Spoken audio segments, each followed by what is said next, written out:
20 ans après le début du projet, Sierra Space dévoile une nouvelle version de Dream Chaser, la prochaine navette spatiale commandée par la NASA.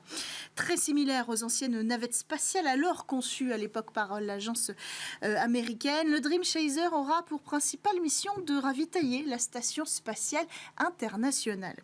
Une navette réutilisable qui devrait remplir jusqu'à 15 missions, mais avec une capsule, elle, à usage unique, contrairement aux capsules Dragon de SpaceX. Toujours contrairement à cette technologie, l'amarrage à l'ISS, lui, ne sera pas automatique. Le véhicule sera capturé par le bras robotique Canadarm de la station spatiale. À la fin de la mission, le module de fret nommé Shooting Star brûlera dans l'atmosphère, tandis que le Dream Chaser retournera sur Terre et atterrira avant d'être préparé pour une autre mission. Alors, dans les prochains jours, la NASA et Sierra Space débuteront les essais de compatibilité lanceur pour s'assurer bien que le véhicule résiste aux contraintes induites par le décollage.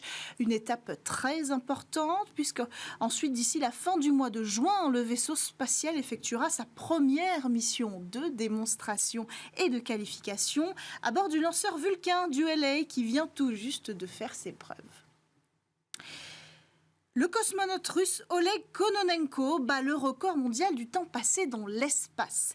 Oleg Kononenko a passé plus de 878 jours dans l'espace, battant le record détenu jusque-là par son compatriote Gennady Padalka, selon l'agence spatiale russe Roscosmos.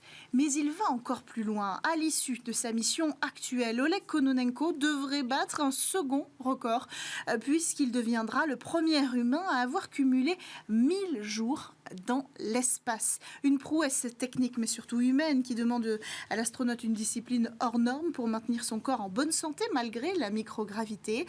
À vrai dire, c'est la 5e mission de ce type pour ce Russe de 59 ans. Dernière actualité, 19 galaxies spirales ont été photographiées par le télescope James Webb de la NASA. Vous n'avez pas pu rater ces images tant elles sont époustouflantes et elles doivent nous permettre de comprendre davantage la formation des étoiles. Alors pour en parler, on a avec nous en ligne Médéric Boquian, professeur à l'Université Côte d'Azur et chercheur à l'Observatoire de la Côte d'Azur. Bonjour Médéric Boquian, bienvenue dans Smart Space. Est-ce que vous pouvez nous raconter ce qu'on voit précisément sur ces images toujours aussi spectaculaires ? Bonjour. Alors, ce sont des images qui effectivement sont vraiment exceptionnelles. Et elles sont exceptionnelles en fait parce que c'est la combinaison de trois facteurs principaux. D'une part, on a une grande finesse de détails. Avant, on pouvait voir simplement des détails assez grossiers. Maintenant, on peut voir vraiment les plus petites fines, les plus, pardon, les plus fines structures dans ces galaxies. Et en même temps, James Webb, c'est un satellite qui est extrêmement sensible. On peut voir des régions qui sont extrêmement faibles. Et donc, ça nous permet de voir des détails qui étaient jusque-là vraiment inaccessibles. Et aussi, un point très important, c'est que le satellite James Webb nous permet d'observer au-delà des longueurs d'onde visibles. Alors, qu'est-ce que ça veut dire? C'est que quand on regarde une galaxie dans le visible, on voit typiquement les étoiles, comme le Soleil. Mais quand on voit à plus grande longueur d'onde, ces étoiles peu à peu disparaissent. Et ce qu'on voit progressivement, en fait, c'est de l'émission de la poussière, en fait. Elle rougeoie quelque part. Alors, on ne peut pas voir ça à l'œil nu, mais ce qu'on voit, c'est donc de la lumière des étoiles qui a été absorbée par la poussière, et du coup qui se met à rougeoyer. Et ça, c'est très intéressant parce que dans ces galaxies, il y a un mélange de gaz et de poussière. Et c'est dans ces régions-là que se forment les nouvelles générations d'étoiles. Et donc ces observations nous permettent de mieux comprendre, par exemple, comment se forment les étoiles dans ces galaxies et comment ça influe l'évolution de ces galaxies à travers les millions et les milliards d'années. Est-ce que précisément on a déjà des retours sur ce que ces images auraient pu apporter aux chercheurs? Est-ce que vous-même vous avez déjà pu tirer quelques conclusions? On attend toujours un peu le groundbreaking, voilà, la découverte qui va tout changer de James Webb. C'est pas forcément encore le cas. Alors pour nous, les groundbreaking, les images qu'on a sont absolument incroyables. Ouais. Alors les premières réunions qu'on a eues avec les collègues, en fait, on a surtout passé notre temps essentiellement à nous pâmer devant les images tellement elles dépassent l'imagination, elles Ouais. dépassent ce à quoi on pouvait s'attendre. Mais rapidement, on s'est mis au travail parce que si on a obtenu ces images, c'est pas juste parce qu'elles sont jolies, mais c'est parce qu'elles nous apprennent des choses sur l'univers. On est fondamentalement des chercheurs, on sommes curieux, on veut comprendre comment les choses se passent. Hmm. Donc, ça nous a apporté vraiment des informations extrêmement importantes, par exemple sur la composition de ces poussières. Donc il y a comme des petites toxines qu'on voit par exemple dans l'infrarouge moyen.